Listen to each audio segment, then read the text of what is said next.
کیا آپ نے کبھی سوچا ہے کہ جب آپ اس دنیا سے رخصت ہوں گے تو آپ کے سرہانے کھڑے ہو کر آپ کے لیے مغفرت کی دعا کون مانگے گا؟ کیا وہ اجنبی ہوگا جو چند رسمی الفاظ ادا کرے گا، یا وہ آپ کا اپنا بیٹا ہوگا جس کے دل سے نکلی ہوئی تڑپ عرش کو ہلا دے گی؟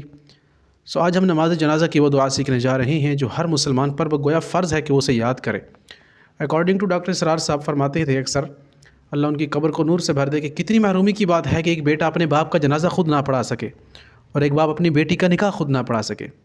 یاد رکھیں، جس درد اور جس تڑپ سے اور جس خلوص سے آپ اپنے پیاروں کے لیے خود دعا کریں گے، کوئی دوسرا شخص کبھی نہیں کر سکتا۔ تو یہ آپ پہ ڈیپینڈ ہے کہ آپ اپنے پیاروں کو دنیا سے رخصت کرتے وقت آخری دعا کس تڑپ اور کس جذبے سے مانگتے ہیں۔ تو آج کی اس ویڈیو میں آپ کو دعا سکھاؤں گا تو صحیح، لیکن ترجمہ اور تفسیر اور تشریح بھی ساتھ بتا دوں گا، تاکہ آپ کو پتہ چلے کہ آپ اپنے رب سے یا آپ کے بعد آپ کے جو پڑھنے والے ہیں وہ کیا مانگ رہے ہیں۔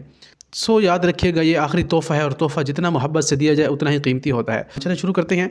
بسم اللہ الرحمن الرحیم۔ اور یہ بات بھی ذہن نشین کر لیں کہ تجوید پہ بھی فوکس کریں۔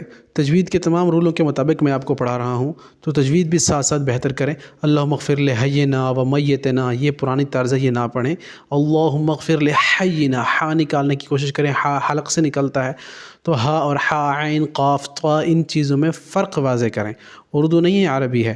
اللہم اغفر لحینا، اے اللہ بخش دے، مغفر مغفرت سے ہے، اردو میں استعمال ہوا ہے۔ لحینا، لام کا مطلب کو آتا ہے، حینا حیات سے ہے، نا کا مطلب ہمارے، تو اللہم اغفر لحینا، اے اللہ بخش دے ہمارے حیاتوں کو جو زندہ ہیں اس وقت، ان کو بخش دے یا اللہ۔ و میتنا، وہ کا مطلب اور آتا ہے، میت مردے کو کہتے ہیں، نا کا مطلب ہمارے، تو بخش دے یا اللہ ہمیں، یعنی ہمارے زندوں کو بھی، و میتنا، اور ہمارے مردوں کو بھی بخش دے یا اللہ۔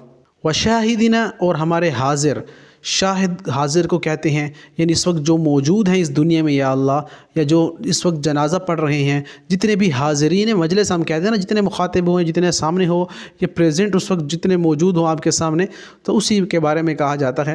تو وہ شاہدنا، اور ہمارے حاضر کو، وغائبنا، اور ہمارے غائب لوگوں کو جو اس وقت اس سچویشن میں آپ کے ساتھ نہیں ہیں، اور آل دا ورلڈ، پوری دنیا میں جتنے بھی مسلمان ہیں ان کے لیے دعا کی جا رہی ہے کہ ان کو بھی بخش دے یا اللہ، جو شاہد ہیں یا یہاں موجود ہیں، یا غائب ہے جو یہاں نہیں ہیں کہیں اور ہیں، تو ان سب کو بخش دے۔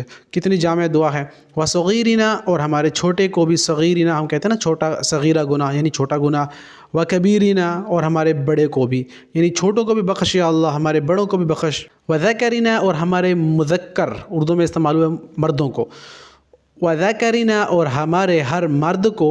وانثانا، اور ہماری ہر عورت کو۔ انثانا مؤنث کا لفظ اردو میں سنا ہے آپ نے، مؤنث عورت کو کہتے ہیں، اور مذکر کہتے ہیں مرد کو، میل اینڈ فیمیل، تو یہ میل یہ فیمیل۔ وذکرنا، اور ہمارے ہر مرد کو، وانثانا، اور ہماری ہر عورتوں کو بخش دے یا اللہ۔ اللہم، اے اللہ، من، وہ جو احییتہ، تو زندہ رکھے اسے، یعنی اللہ وہ جسے تو زندہ رکھے، منا، ہم میں سے، فاحیہ، تو اسے حیات دے، تو اسے زندہ رکھ، کس چیز پر رکھ؟ علی الاسلام، اسلام پر، تو تو یا اللہ تو ہم میں سے جس کو زندہ رکھ اس کو اسلام پر ہی زندہ رکھنا۔ ومن توفیتہ، اور وہ جو توفیتہ، تو فوت کرے اسے، یعنی جن کو تو وفات دے دے یا اللہ، منا، ہم میں سے، فتوفہ، تو فوت کر انہیں، علی الایمان، ایمان کی حالت میں یا ایمان پر۔ یا اللہ تو ہمیں سے جس کو زندہ رکھ اسے ایمان کی حالت میں زندہ رکھنا، جب موت دینا تو ایمان کی حالت میں۔ سمپل ہے۔